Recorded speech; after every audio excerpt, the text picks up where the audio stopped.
ఆరాధన సమయంలో ప్రభు మనల్ని నడిపించిన విధానాన్ని బట్టి దేవునికి వందనాలు చెల్లిస్తూ ఉన్నాం. మనం చక్కగా ఒక పాట పాడుకున్నాం, ఆరాధనలకు యోగ్యుడవు అని. ప్రభువా నిన్ను పూజిస్తానయ్యా అని మనం పాడాం. పూజించుట అనేది మన భారతదేశంలో ఉన్న మనకి కొద్దో గొప్ప బాగానే తెలుసుద్ది. పూజించడానికి ఏం చేస్తారు? ఏదో తులసి చెట్టు, ఏదో సాంబ్రాణి, ఏదో పసుపు, తెలుసు కదా. అంతకుముందు మనం చేసాం కదా పూజ చేయటం అనేది. అది మనం పాడుకున్నాం. ఆరాధనలకు యోగ్యుడవు నాయన, స్తుతి గీతములకు పాత్రుడవు, నేను నిన్ను పూజిస్తున్నానయ్య అంట. అంటే పూజించటంలో మన మనస్సుతో పాటు మన శరీరం కూడా పనిచేస్తూ ఉంటుంది. మనసుతోటి మనం ఆరాధన చేస్తూ ఉంటాం, అదే సమయంలో మన శరీరం కూడా సాధన చేస్తూ ఉంటుంది. పూజించుట అనేది చాలా మంచి పవిత్రమైన భక్తి కలిగిన పదాన్ని. అది ఎట్లా ఎవరు వాడుతున్నారు అనేది తర్వాత సంగతి. కానీ నేను పూజిస్తున్నానయ్యా అన్నప్పుడు I do it with all the faculties of my body. నా శరీర అవయవాలన్నిటిని ఉపయోగించి నేను నీ దగ్గరికి వచ్చి నిన్ను ఆరాధిస్తున్నాను అనేది దాని భావం. కాబట్టి ఆరాధనలో మనల్ని ప్రభు నడిపించిన దాన్ని బట్టి వందనములు. ఈ సమయంలో ఎఫెసీయులకు రాసిన పత్రిక 4వ అధ్యాయము 11వ వచనం నుండి 15వ వచనం వరకు మార్చి చదువుకుందాం. 11, 12 కలిసి ఉన్నాయి, నేను చదువుతాను. 13 మీరు చదవండి, 14 నేను చదువుతాను, 15 అందరం కలిసి చదువుకుందాం. ఎఫెసీయులకు రాసిన పత్రిక 4వ అధ్యాయము 11 నుండి. మనమందరము విశ్వాస విషయములోను దేవుని కుమారుని గూర్చిన జ్ఞాన విషయములోను ఏకత్వం పొంది సంపూర్ణ పురుషుల మగు వరకు, అనగా క్రీస్తునకు కలిగిన సంపూర్ణతకు సమానమైన సంపూర్ణత కలవార మగు వరకు ఆయన ఎలాగూ నియమించెను.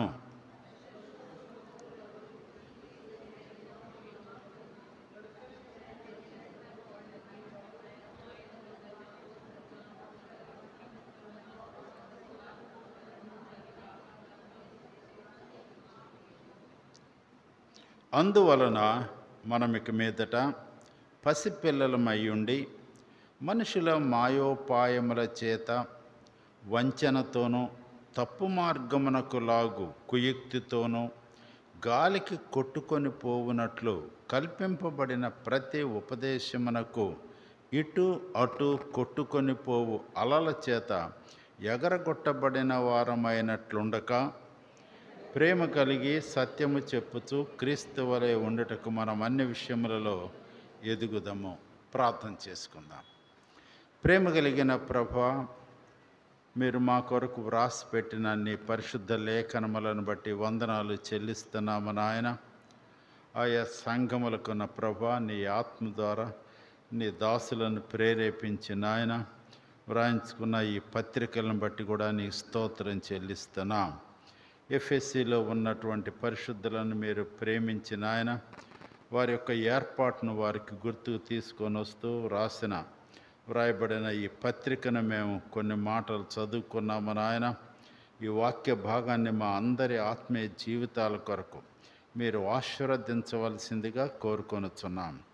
ఈ సమయంలో ప్రభా, మా ముందున్న సమయాన్ని ప్రభా వాక్య ధ్యానములో మీరు నడిపించి ఆత్మీయంగా మమ్మల్ని బలపరిచి పవిత్రపరిచిన ఆయన, నీ ఉద్దేశాలు మాలో జరిగేలాగున సహాయం దయచేయమని క్రీస్తు ప్రభు శక్తిగల నామం పేట వేడుకొనుచున్నాము తండ్రి, ఆమేన్.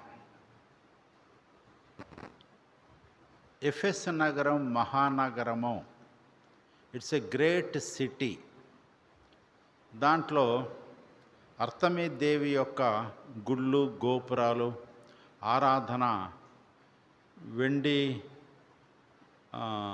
తో చేయబడిన వ్యాపారము, దేవుళ్ళు అక్కడ బాగా ఉన్నది. అయితే వాళ్ళు కొంతమంది మారు మనసు పొందుతారు. మారు మనసు పొందిన తర్వాత ఇప్పటి వరకు దేవత ఆరాధనలో ఉన్న వాళ్ళు జీవం కలిగిన దేవుని వైపు తిరుగుతారు. అక్కడ అపోస్తలుడైన పౌలు వెళ్ళి వారి మధ్య శీల, తీతు, తిమోతి వీళ్ళు పరిచర్య చేస్తారు. వాళ్ళు గృహాలు దర్శిస్తారు, వాళ్ళ ఇళ్ళలో గృహ కూడికలు ఏర్పాటు చేశారు. నెమ్మదిగా ఆరాధన మొదలుపెట్టారు. ఆరాధనలో వాళ్ళు ప్రభు బలలో పాలు పొందుతూ ఉన్నారు. సంఘముగా నిర్మించబడటం, సంఘముగా వాళ్ళు ఎదగటం అది జరుగుతూ ఉంది. అయితే పౌలు గారు అక్కడి నుండి కొద్ది దూరం వెళ్ళాల్సి వచ్చింది. ఎడపాటు ఉన్నది సంఘానికి, పౌలు గారికి. అయితే ఇక్కడ ఎఫెస్లో దేవుని పరిచర్య చేయటానికి తిమోతిని పెట్టాడు. కుర్రోడు, యవనస్తులు సేవ చేస్తూ ఉన్నాడు. ఈ తిమోతి ఆయా సమయాల్లో పౌలు గారి దగ్గరికి వెళ్ళి, అయ్యా పరిశుద్ధులు ఎట్లా ఉన్నారు? అయ్యా గోపాల్ నగరం మొదటి లైన్లో వాళ్ళు ఉన్నారయ్యా, ఆరాధనకు వస్తున్నారయ్యా. రెండో లోకంలో వాళ్ళు ఉన్నారయ్యా, ఈ 2 కుటుంబాల వాళ్ళు ఇప్పుడు రావట్లేదయ్యా. అట్లాగా 3వ లైన్లో కొంతమంది ఉన్నారయ్యా, ఆ కాలనీలో వాళ్ళు కూడా కొంతమంది వస్తున్నారయ్యా, కొంతమంది ఇప్పుడు ఎక్కువ వస్తున్నారయ్యా, ముందు వచ్చిన వాళ్ళు కొద్దిగా ఆగిపోతున్నారయ్యా అని సంఘానికి కూర్చిన ఆత్మీయ క్షేమం ఎట్లా ఉందనేది పౌలు గారికి ఆయన జైల్లో ఉన్నప్పుడు చెప్పటం జరుగుతూ ఉంది. ఆయన చెప్పిన తర్వాత ఆయన వారిని ప్రేమించి ఈ ఉత్తరాన్నే రాస్తా ఉన్నాడు అన్నమాట. ఆయన ఒక జైల్లో ఉండేటప్పటికి కూడా హౌస్ ఇంప్రిజన్మెంట్ అంటాం. అంటే ఇంట్లో ఉంటాడు, సంఖ్యలతో వేయబడి లేడు ఆ సమయానికి. కొన్ని పత్రికలు రాసినప్పుడు, ముఖ్యంగా తిమోతికి రాసిన 2వ పత్రికలో ఆయన సంఖ్యలతోటి ఉన్నాడు. అయితే ఈ పత్రికలు కొన్ని రాసినప్పుడు ఆయన సంఖ్యలు వేయబడలేదు. అందుకని తీతుని, శీలను పిలుచుకొని ఆయన చెప్తా ఉంటే ఉత్తరం రాస్తూ ఉన్నాడు. ఎఫెసీలో ఉన్న పరిశుద్ధులకు నేను రాస్తున్నాను అని. ఈ పత్రికలోని 6 అధ్యాయాల్లో మొదటి 3 అధ్యాయాల్లో కూడా వారు దేవుని యొద్ద నుండి పొందిన మేలులను తలపోసుకుంటూ వారికి చెప్తా ఉన్నాడు. చూడండి, ఎఫెసీలకు రాసిన పత్రిక 1, ఇందాక నేను ఆరాధన సమయంలో జ్ఞాపకానికి తీసుకొని వచ్చాను. 6వ వచనం చివరి భాగం, జగత్తు పునాది వేయబడక మునిపే ప్రేమ చేత ఆయన అంటే దేవుడు క్రీస్తులో మనలను ఏర్పరచుకొనేను. దేవుని కార్యము ఎఫెసులో ఉన్నటువంటి మీ పట్ల ఏమిటి అంటే, దేవుడు ఇందాక అనుకున్నాం కదా, ఏ దేవుడు ఆయన? దయా బాహుల్యము కలిగిన వాడు, కృప కలిగిన వాడు, అద్వితీయుడు. ఆ దేవుడు ఏం చేశాడంటే మిమ్మలను యేసుక్రీస్తు యొక్క శిలువ, ఆ శిలువలో ప్రేమ చేత ఏర్పాటు చేసుకున్నాడయ్యా. ఎప్పుడు అంటే జగత్తు పునాది వేయబడక మునిపే. అప్పుడు ఈ ఒంగోలు లేదు, ఆంధ్రప్రదేశ్ రాష్ట్రం లేదు, భారతదేశం లేదు, సృష్టి జరగలేదు. ఇంకా జగత్తుకి మునిపే ఈ సమాధులతో అవట్లేదు, ఆ సమాధులతో అవట్లేదు, ఈ బ్రిడ్జిలు లేవు, ఏమీ లేవు, ఫ్లైఓవర్లు లేవు. అయితే దేవుడు ఏం చేశాడంటే నిన్ను నన్ను ఎవరిలో చూశాడు? యేసుక్రీస్తు శిలువలో చూశాడు. Before the foundation of the world, భూమికి పునాదులు వేయబడక మునిపే దేవుని యొక్క వివేచన, దేవుని యొక్క జ్ఞానం చూడండి. ఎట్లా, ఎందుకు నన్ను ఏర్పాటు చేసుకున్నావయ్యా అని మీరు అడిగారు అనుకోండి, ఆయన సమాధానం ఏంటి? ప్రేమ చేత. ఇందాక మనం చదువుకున్నాం 6వ వచనం చివరి భాగంలో. దేవుడు ప్రేమామయుడు, ఆయన కరుణామయుడు. ఆయన ప్రేమ చేత ఏం చేశాడు అంటే, అదుగో ఆ విశ్వాసంలో ఉన్న మనలను, దూరంగా వెళ్ళిపోయిన మనల్ని ఏం చేశాడండి? క్రీస్తులోకి తీసుకొచ్చాడు. నేను నిన్ను క్రీస్తులో చూస్తున్నాను, నేను నిన్ను క్రీస్తులో ఏర్పాటు చేసుకొని ఉన్నాను. ఇప్పుడుది కాదయ్యా, నువ్వు పుట్టకముందు, మీ తాతలు పుట్టక మునిపే నేను ఏర్పాటు చేసుకొని ఉన్నాను అన్నప్పుడు దేవుడు మనలో ఒక్కొక్కరి పట్ల ఉన్న ప్రణాళిక ఏమై ఉంటుందో, ఎప్పుడు ఆ ప్రణాళిక మొదలుపెట్టాడో అర్థం చేసుకోవాలి. అక్కడే 8వ వచనం, 7వ వచనం, 1:7, దేవుని కృపా మహోదర్శమును బట్టి ప్రియనియందు ఆయన రక్తం వలన మనకు విమోచనము, అనగా మన అపరాధముల క్షమాపణ మనకు కలిగి ఉన్నది. మన అపరాధములకు మనకు విమోచన ఆయన రక్తం వలన ఆ ప్రియునియందు. ఏ ప్రియునియందండి? ఆ ప్రియుడు క్రీస్తులో కదా దేవుడు మనల్ని ఏర్పాటు చేసుకున్నాడు. ఆ ప్రియునియందు ఉందండి అంటే మనకు అని చెప్పాడు. మన అపరాధములకు ఉన్నది, ఆయన రక్తం వలన విమోచనము ఉన్నది. యేసుక్రీస్తు యొక్క శిలువ రక్తాన్ని ద్వారా ఏ రీతిగా ఐగుప్తులో నుండి ఇశ్రాయేలీని విడిపించటానికి గొర్రెపిల్ల దహన బలిగా ఇవ్వబడవలసి వచ్చిందో, అదే రీతిగా నిన్ను నన్ను కూడా దేవుడు ఏర్పాటు చేసుకుంటానికి యేసుక్రీస్తుని బలిదానముగా సిలువకు ఎక్కించాల్సి వచ్చింది. ప్రేమ చేతే, దేవుని యొక్క ఏర్పాటులో అది భాగము. కాబట్టి క్రీస్తు రక్తం ఏం చేసిందంటే మనల్ని విమోచించింది. ఈ విమోచన అనేది, మీలో కొంతమంది వ్యాపారం చేసేవాళ్ళు ఉన్నారు కదా, డబ్బులు ఇస్తాము, వస్తువు తీసుకుంటాం. పాత దినాల్లో కాయగూరలు, ధాన్యము ఇచ్చి మనకు కావలసిన వస్తువులు తీసుకునేవాళ్ళు. వస్తు మార్పిడి అంటాం. దగ్గర ఉన్న ధాన్యం ఇస్తాము, అవసరమైన తీసుకుంటాం.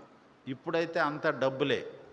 ఇప్పుడు అంతా ఫోన్పేలు వచ్చినాక అవి డబ్బులు కూడా ఇవ్వటం లేదు. 10 రూపాయల టీకి కూడా ఫోన్పే చేయటం మనకు తేలికైపోతూ ఉంది. చిల్లర సమస్య లేకుండా పోతూ ఉంది. యేసుక్రీస్తు ప్రభు వారిని దేవుడు ఏం చేశాడంటే ఆ రీతిగా విమోచించాడు, పే చేశాడు, చెల్లించాడు. ఫోన్పేలో చేశాడా, గూగుల్ పేలో చేయలేదు, సిలువలో చేశాడు. సిలువలో యేసు తన సొంత ప్రియ కుమారుని పంపించి రక్తదానం ద్వారా దహన బలిగా దేవుని గొర్రెపిల్లగా ఆయన అర్పించి చేశాడు. తర్వాత ఏం చేశాడు చూడండి.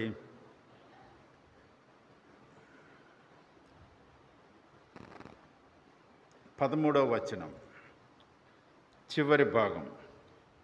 క్రీస్తునందు విశ్వాసముంచి వాగ్దానం చేయబడిన ఆత్మచేత ముద్రింపబడితిరి.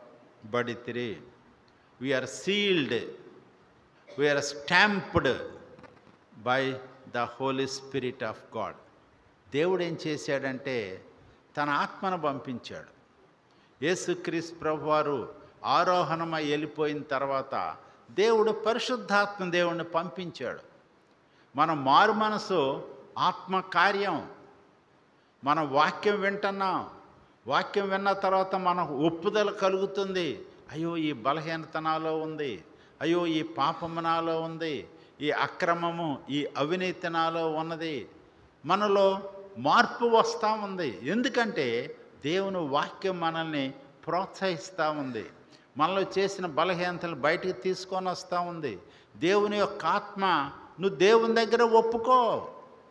నీ మనసులో నీ హృదయంలో ఉన్న అవినీతి, అక్రమము, అపవిత్రత బలహీనత ఏదైనా కానీ అన్నప్పుడు మనం ఒప్పుకున్నామో, తర్వాత ఆత్మదేవుడు ఏం చేశాడంటే ముద్ర వేశాడు.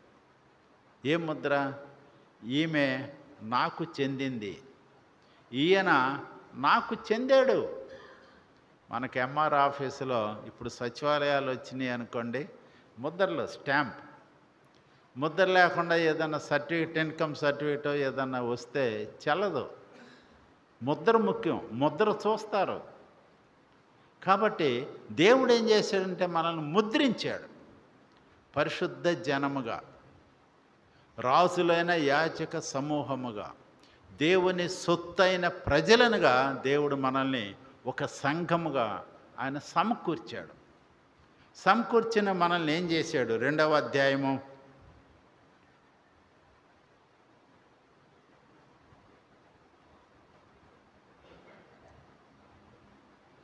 19వ వచనం, 2 అధ్యాయము 19 చివరి భాగం దయచేసి చూడండి. పరిశుద్ధులతో ఏకపట్టణస్థులను దేవుని ఇంటివారునై ఉన్నారు. దేవుడు మనల్ని ఏం చేశాడు అంటే ఒక సమూహముగా, ఒక గుంపుగా చేర్చాడు. ఏర్పాటు చేసుకున్న వారిని తీసుకొచ్చాడు. మీరెవరంటే దేవుని ఇంటివారు పేరు పెట్టాడు మనకి. సియోను ప్రార్థనా మందిరం చూశారు కదా మీరు వచ్చేటప్పుడు. ఇప్పుడు నేను అటుకుండా వచ్చా, ఇటుకుండా రాకుండా, గుంటలు ఉంటాయి ఏమోనని పెద్ద అక్షరాలతో రాయబడేశారు. అంతకుముందు అంత పెద్ద లేవు అనుకుంటాం, మరి లేకపోతే ఉంటే నేను గమనించలేదు. మరి మొత్తానికి ఎక్కడికి వచ్చాం మనం? దేవుని ఇంటికి తీసుకొచ్చాడండి దేవుడు. ఆయా విశ్వాసం నుండి, ఆయా కుటుంబాల నుండి, ఆ సమాజం నుండి ఎక్కడికి తీసుకొచ్చాడు దేవుడు? దేవుని ఇంటికి. మనం ఎవరికి చెందామంటే దేవుని ఇంటికి చెందిన వారము. We belong to the house of God. దేవుని ఇంటి వారమండి మనము. దేవుని ఇంట్లో ఉంటున్నాం, ఆ సహవాసములో ఎదుగుతూ ఉన్నాం. అది దేవుడు మనకిచ్చినటువంటి గొప్ప ఆశీర్వాదము. దేవుని ఇంటిని ఆయన కడతా ఉన్నాడు. ఈ ఆత్మీయ ఆశీర్వాదాలు మొదటి 3 అధ్యాయాల్లో రాసిన తర్వాత చివరి 3 అధ్యాయాలు 4, 5, 6 అధ్యాయాల్లో ఆయన మరేంటి మన సంగతి, మరి మనం ఏం చేయాలి? దేవుని ఇంటికి తీసుకొచ్చాడు కదా, ఎట్లా జీవించాలి, ఎట్లా ప్రార్థన చేసుకోవాలి, ఎట్లా ప్రభు బలలో పాలు పొందాలి, కొన్ని ఆత్మీయ నియమాలు ఆ పరిశుద్ధులకు తెలియజేస్తూ ఉన్నాడు. తిమోతికి చెప్పాడు, అయ్యా నువ్వు వెళ్ళి పత్రిక ఇయ్యి అన్నాడు. ఆ పత్రిక వాళ్ళు చదువుకుంటారులే, అదే విషయాలు నువ్వు కూడా బోధించు అన్నాడు. ఎందుకంటే ఏర్పాటు చేయబట్టం ఒకటి, ఏర్పాటు చేయబట్టం అనే దేవుని కార్యం చేశాడు, మనం అనుభవిస్తున్నాం. ఏర్పాటులో మనం ఎదగాలి. ఆ ఏర్పాటు చేయబడిన ఉద్దేశం మన ఆత్మీయ జీవితాల్లో నెరవేర్చబడాలి, అది ముఖ్యం. అందుకని 4, 5, 6 వచనాల్లో ద ప్రాక్టికల్ క్రిస్టియన్ లైఫ్, అనుదిన విశ్వాస యాత్ర, విశ్వాసులముగా ఎట్లా ఉండాలి అని కొన్ని సూచనలు 4వ అధ్యాయం నుండి ఇస్తున్నాడు. మనం చదువుకున్న 4వ అధ్యాయము 11వ వచనము నుండి 15వ వచనం వరకు ఒక్క విషయాన్ని గురించి ఆయన చెప్తా ఉన్నాడు. ఏంటి అంటే మనం ఉన్నటువంటి విశ్వాసముగా ఏర్పాటు చేయబడిన సంగతి ఉద్దేశం ఏమిటి అంటే, అక్కడ 11, 12 వచనాలు కలిసి ఉన్నాయి.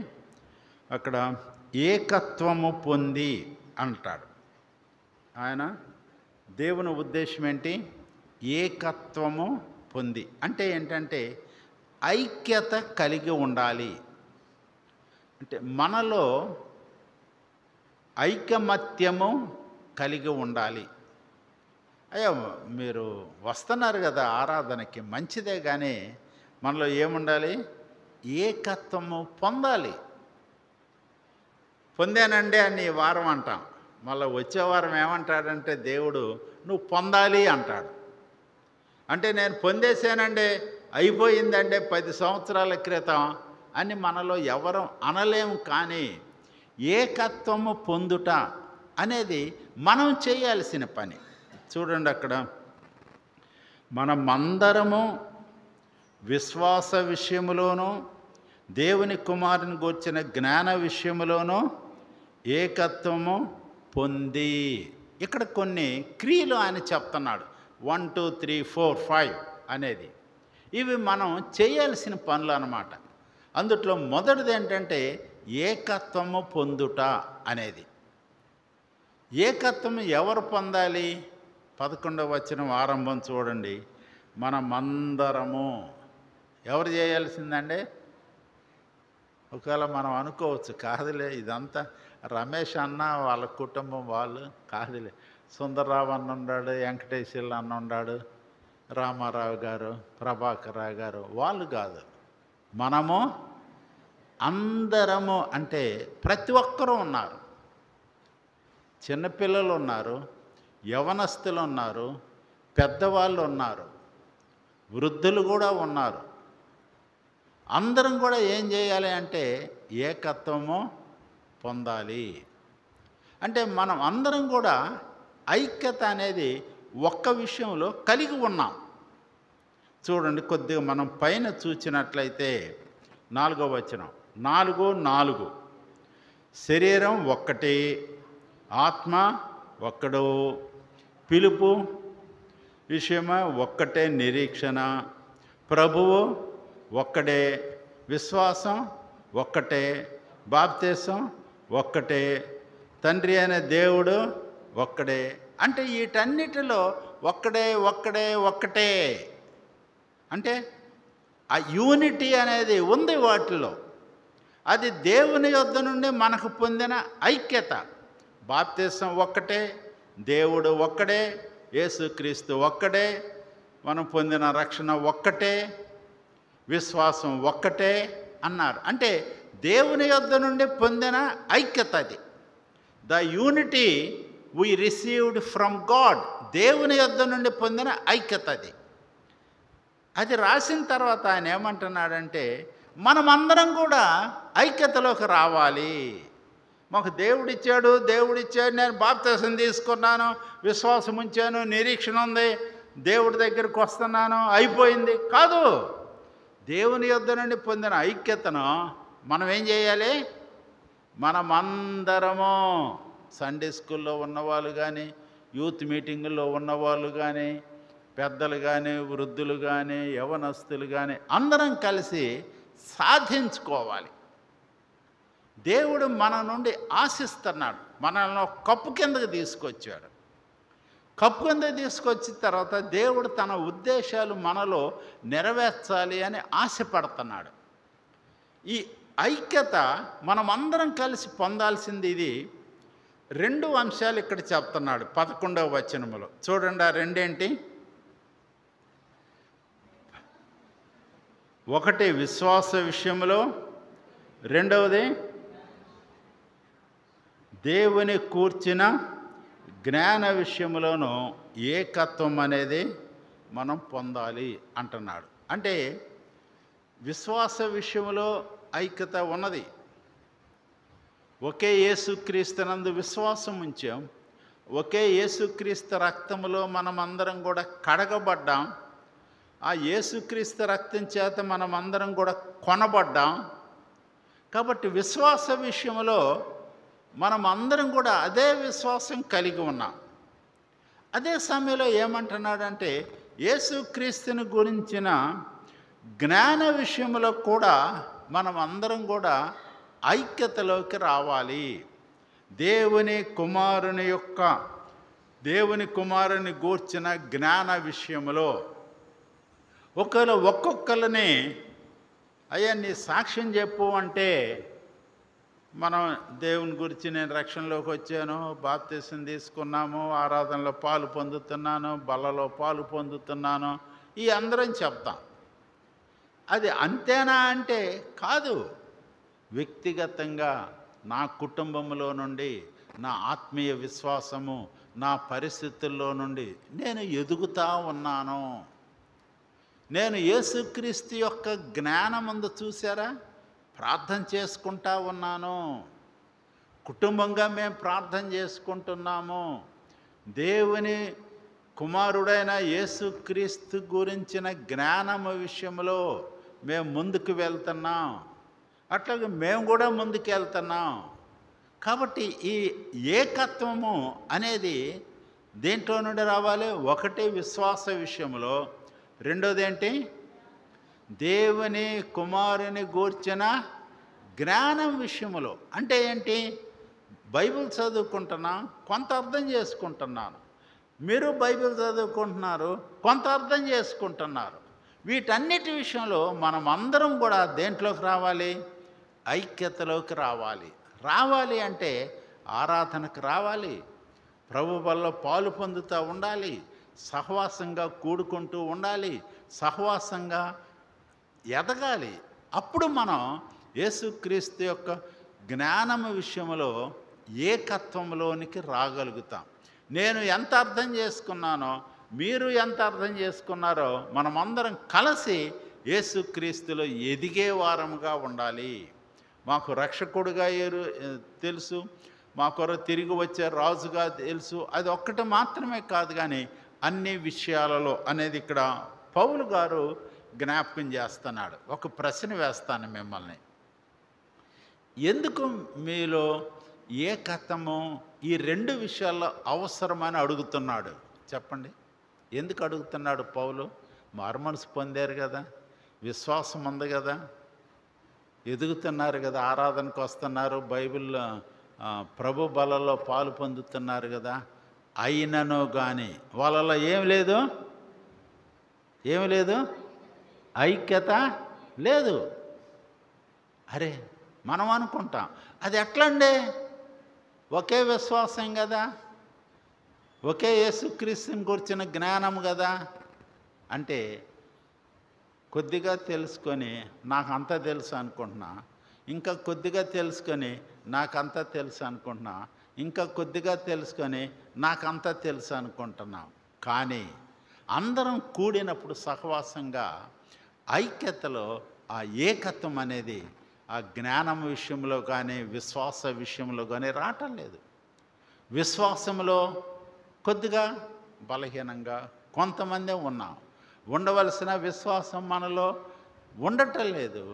విశ్వాస విషయాల్లో బలహీనంగా మనం ఉండిపోతున్నాం. తెలుసుకోవలసిన యేసుక్రీస్తు యొక్క జ్ఞానం విషయంలో తక్కువగా ఉండిపోతున్నాం. అట్లా మీరు తక్కువగా ఉండవద్దు. ఆ రెండు విషయాల్లో మనకేమవసరం? ఐక్యత అనేది మనకి అవసరము అనేది ఇక్కడ మనం చూస్తూ ఉన్నాం. ఈ అడగటంలో ఉద్దేశం ఏంటి? చూడండి, 12వ వచనం చివరి భాగం చూడండి. 12వ వచనం చివరి భాగం ఏమంటున్నాడు అక్కడ?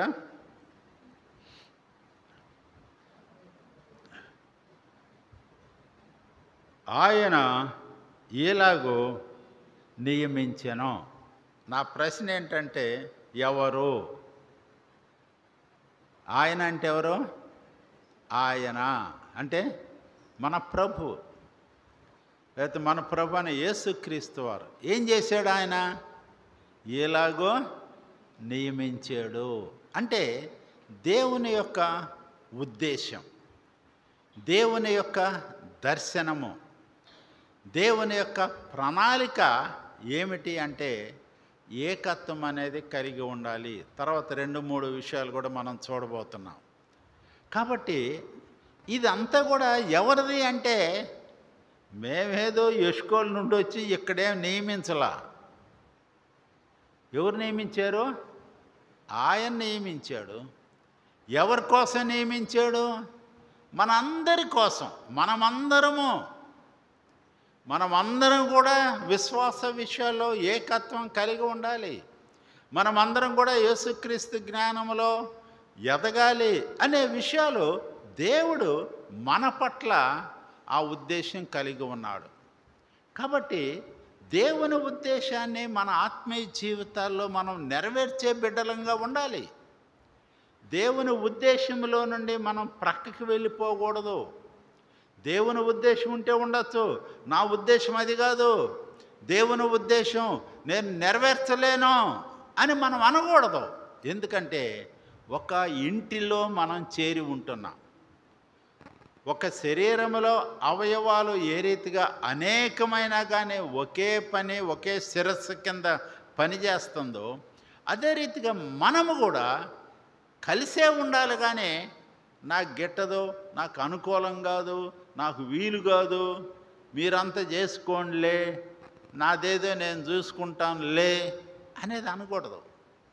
ఒక ఇంటికి వచ్చింత దేవుని ఇల్లు కాబట్టి, దేవుని ఇంట్లో ఆశీర్వాదాలు పొందిన మనము బాధ్యతల్లో కూడా పాలు పొందాలి. బాధ్యతల్లో పాలు పొందటం ఏంటంటే, మనమందరం కూడా ఇది దేవుడు నియమించాడు, దేవుని నియామకములో మనం ఉంటున్నాం కాబట్టి ఆ కట్టడలు, ఆ నియమము, ఆ విధులు మనం నిర్వర్తించాలి అనేది. వాటిలో ఒకటి ఏకత్వము. రెండవది మనం చూస్తున్నాం ఇక్కడ చూడండి 12వ వచనంలో, సంపూర్ణ పురుషులము అగు వరకు అన్న చాలా స్పష్టంగా రాశాడు తెలుగు బైబిల్లో. ఇంగ్లీష్లో కూడా ఉంది, that we may be have that fullness, అంటే సంపూర్ణ పురుషులము. స్త్రీలంతా మాకు కాదులేండి, అటే పురుషులకి అది అంతా అనేది కాదు. సంపూర్ణ పురుషులము అంటే స్త్రీలు పురుషులు అందరం కూడా ఒక్కటే, యేసుక్రీస్తు ఇంటిలో ఉంటున్నాం కాబట్టి మనం ఏం కావాలి అంటే ఫుల్నెస్గా సంపూర్ణ పురుషులముగా ఉండుటకు మనం ముందుకి సాగిపోవటం అనేది చాలా అవసరం అన్నమాట. అంటే ఏంటంటే కొద్దిగా మతిమరుపు ఉంటుందండి, నాకు మర్చిపోతానండి, అట్లాగా మతిమరుపు ఉందా? ప్రభువుని అడుగుదాం, నీ కోసం నీ మతిమరుపు పోవాలని మేము కూడా నీ కోసం ప్రార్థన చేస్తాం. దేవుడు తీసేస్తాడు. కాదండి, నేను అన్ని జ్ఞాపకం ఉంచుకోలేనండి, నేను అన్ని గుర్తు పెట్టుకోలేనండి, నా మనసులో అన్నీ ఇమ్మడం అండి అని మనం ఎన్నో బలహీనతలు మన లోపల ఉన్నాయి, మనం బయటికి చెప్పుకుంటాం.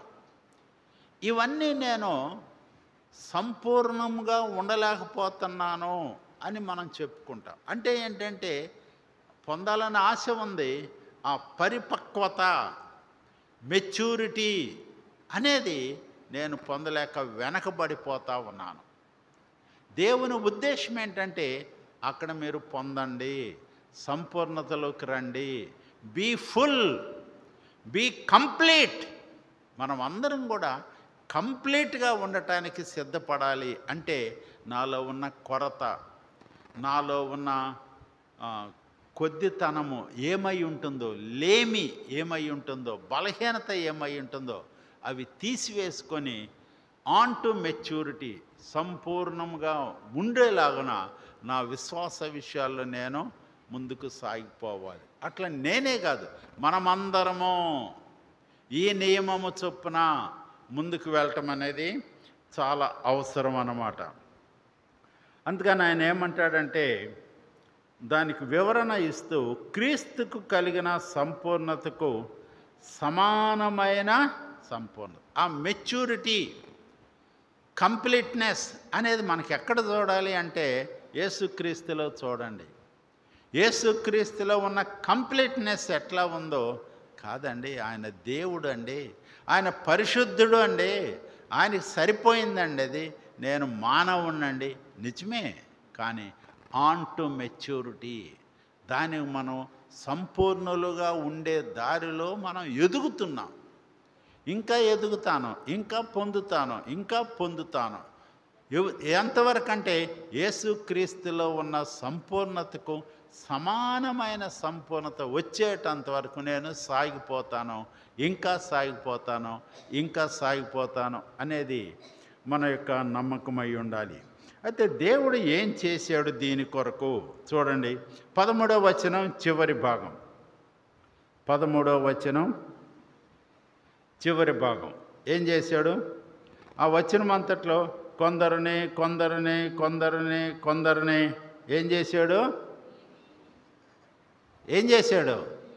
నియమించి. ఎవరు నియమించాడు? కొందరిని కొందరిని కొందరు. ఈ చాప మీద కొందరు కూర్చోండి, ఈ చాప మీద కొందరు కూర్చోండి, ఈ రెడ్ కార్పెట్ మీద ఎవరు కూర్చోవద్దు, ఆ చివరి గోడల దగ్గర కొంతమంది ఆనుకోండి. కొందరు కొందరు అంటే ఎవరెవరు ఆ కార్యక్రమంలో, దేవుని కార్యక్రమంలో ఎక్కడెక్కడ ఫిట్ అవుతారో దేవుడు ఏం చేశాడండి? నియమించాను. It is God's appointment.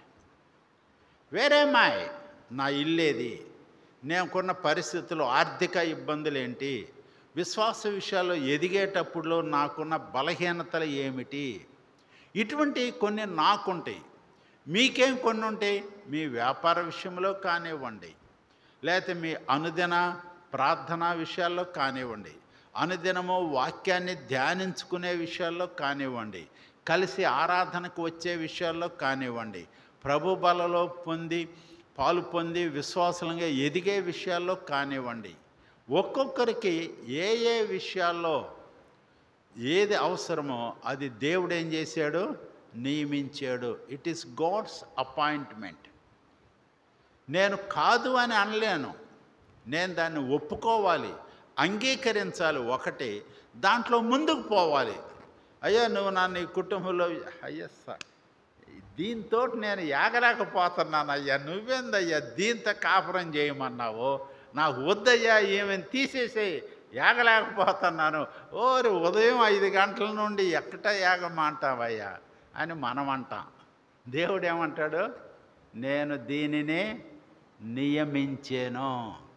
నువ్వు అటువంటి అనుభవాల ద్వారా రావాలయ్యా. కొద్దిగా సుత్తి పెట్టి కొడతా ఉంటా, నిన్ను రంపం పెట్టి కోస్తా ఉంటాను, ఉలి తీసుకొని చెక్కుతూ ఉంటాను. రంపం అదేంటది? రంపం కాదు, అది చెక్కని బాగా నున్నగా వచ్చేటట్టు చేస్తా.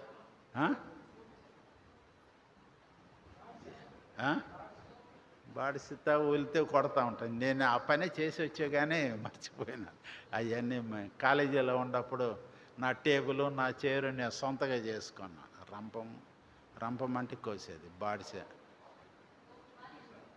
తోపుడు పడతా ఉంటాను చూడు, నెమ్మదిగా నన్నగా వచ్చుద్ది చెక్క. అంటే ఇప్పుడు ఈ దినాల్లో అన్ని యంత్రాలు వచ్చేసినాయి అనుకోండి. ఎందుకంటే నునుపు రావాలి. నునుపు రావాలంటే ఏముండాలి? ఆ చెక్కలో ఎత్తు పల్లాలన్నీ పోవాలి. కాబట్టి దేవుడు ఏం చేశాడు అంటే నియమించానయ్యా అన్నాడు. దేనికి నియమించాడు? అటువంటి అనుభవాల ద్వారా నువ్వు విశ్వాస విషయాల్లో, నీ కుటుంబంలో, నీ వ్యాపారంలో, సమాజంలో ఆ పరిస్థితులు గుండా నువ్వు వెళ్ళాలి. నేను చస్తాను అంటాం. కొంతమంది ఏం చేస్తారు? నాకు గిట్టదు, నేను ఉండను, నేను సావనన్నా చేస్తాను, ఈయనతో నేనేడ కాపురం చేసేది, నేను సావనన్నా చేస్తాను అంటారు కొంతమంది. కాదు, నియమము. ఎవరి నియమము? దేవుడు నియమించాడు. దేవుని నియమములో మనం ఉండాలి. కాబట్టి దేవుడిచ్చిన ధర్మం అది. అందుకని అక్కడ చాలా విషయాలు చెప్పాడు, సమయం లేదు. ఒకటే ధర్మం ఏమన్నాడు? అది పరిచర్య ధర్మము. అపోస్తులుగా, కొంతమంది ప్రవక్తలుగా, కొంతమంది సువార్తికులుగా, కొంతమంది కాపర్లనుగా, కొంతమంది ఉపదేశకులుగా నియమించాడు. కాబట్టి మన పనేదో విశ్వాసులంగా, కుటుంబంగా ఒక చోటకు వచ్చినప్పుడు నా పని నేను చేయాలి. నా పని, నా బాధ్యత ఏదో నేను అర్థం చేసుకోవాలి. ఏకత్వం పొందాలి అంటే ఒకసారే రాదు. ఉలి తీసుకొని కొడితేనే వచ్చుద్ది, సుత్తి తీసుకొని మేకు తీసుకొని కొడితేనే వచ్చుద్ది. బాధ అయినా కానీ, నొప్పి అయినా కానీ దేవుడు దాని కొరకు మనల్ని నియమించాడు. తర్వాత 14వ వచనంలో ఏమంటాడంటే, ఒక్క విషయం చూడండి. అందువలన మనం ఇక మీదట ఏముండాలి? పసిపిల్లలమై. అయ్యో ఏమనుకుంటున్నారమ్మా, ఇంకా పసిపిల్లలాగా ఉంటుంటే అట్టండి. ఓరి ఎన్ని సంవత్సరాలండి బాప్తిసం తీసుకొని, ఎన్ని సంవత్సరాలు అయింది రక్షణ మార్గంలోకి వచ్చి. మీరు ఏమంటున్నాడు పౌలు గారు? ఒరే ఒరే నాయన, మీరు ఇంకా పసిపిల్లలు, ఇన్ఫాంట్స్, మీకు ఇంకా స్పూన్ ఫీడింగే. ఇంకా పప్పు, నెయ్యి, అన్నము, స్పూను, ఎంతకాలం అండి ఇది? ఎందుకని ఆ పదం వాడాడు? వీళ్ళు బలం రావటం, కాళ్ళ మీద నిలబడలేకపోతున్నారు, నడవలేకపోతున్నారు, ఎప్పుడు పట్టుకొని నడవటమే, ఎప్పుడు అదేంటది చక్రాలు కొనిస్తామే. అయ్యే ఇక ఎంతకాలం అండి అది? 2 సంవత్సరాలు వచ్చినా, 3 సంవత్సరాలు వచ్చినా, 5 సంవత్సరాలు అయినా అదేనా? కాదు. వాకర్లో వదిలేసేయాలి, వాకర్లో వదిలేసి ముందుకే వెళ్ళిపోవాలి, నడవాలి, శక్తి బలము పొందాలి. పసిపిల్లలాగా ఉండద్దు అంటే అపోస్తలుల బోధలో మీరు ఉండండి అయ్యా. ఇక్కడ ఒక్క విషయం నేను చెప్పి ముగిస్తాను. చూడండి 14వ వచనం చూడండి. మాయోపాయముల చేత, వంచన చేత, తప్పు మార్గమునకు లాగు కుయుక్తితోటి గాలికి కొట్టుకొని పోవునట్లు, కల్పింపబడిన ఉపదేశానికి కొట్టుకొని పోవునట్లు, అలల చేత ఎగరగొట్టబడిన వారమైనట్లుగా మీరు ఉండద్దు. ఏమండి, మీకు ఇంకా స్పూన్ ఫీడింగ్ ఏనంటండి? చెప్పండి. కాబట్టి దేవుని ఉద్దేశం ఏంటంటే పరిశుద్ధులంగా వచ్చినప్పుడు మనం ఎదగాలి, సంపూర్ణ పురుషులమవ్వాలి. యేసుక్రీస్తు యొక్క సారూప్యములోకి, సమానమైన సంపూర్ణత్వంలోకి నేను ముందుకు పోవాలనేది మన ధ్యేయమై ఉండాలి, మన ఉద్దేశమై ఉండాలి, మన సాధన. That should be our daily exercise. అనుదినము మన సాధన అది అయి ఉండాలి. ఎగురు కొట్టుకొని పోతూ ఉంటాం, పుట్లాగా ఎగిరిపోతూ ఉంటాం, నిలకడ ఉండదు, స్థిరత్వం ఉండదు. విశ్వాస విషయాల్లో వాళ్ళు చెబితే అటుపోతాం, వీళ్ళు చెబితే ఇటుపోతాం. ఇదేంటండి? ఇదే ఎగిరిపోతున్నారు మీరు. అసలు అలలు సముద్రంలో కొడతా ఉంటాయి కదా, పైకి ఎగిరి కిందకి, పైకి కిందకి. ఇదేనా? ఎంతకాలం అంటే పైకి కిందకి అంటున్నాడు. చివరిలో 15వ వచనం చూడండి, ఏమంటున్నాడంటే, సత్యము చెప్పుచు క్రీస్తు వలె ఉండుటకు మనం అన్ని విషయములలో ఎదుగుదాము. కాబట్టి మనం ఎదిగే బిడ్డలంగా ఉండాలి. ఏ విషయాల్లో ఎదగాలి? అన్ని విషయాల్లో ఎదగాలి.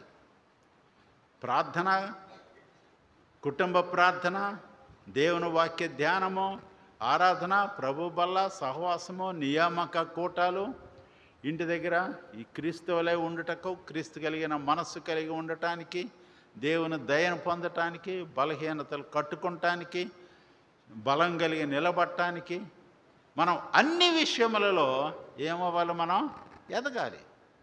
దేవుడు ఆ రీతిగా కృప ఇచ్చి ప్రభు బలలో యోగ్యముగా పాలు పొందటానికి దేవుడు మనకు సహాయం దయచేయను గాక.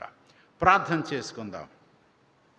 ప్రేమ కలిగిన ప్రభువా, కృప కలిగిన స్వామి, ఈ మధ్యాహ్న కాల సమయంలో నీ బిడ్డలముగా చేరి నీకు వందనాలు చెల్లిస్తున్నాము నాయన. నీ వాక్యాన్ని బట్టి నీకు స్తోత్రం చెల్లిస్తున్నాము నాయన.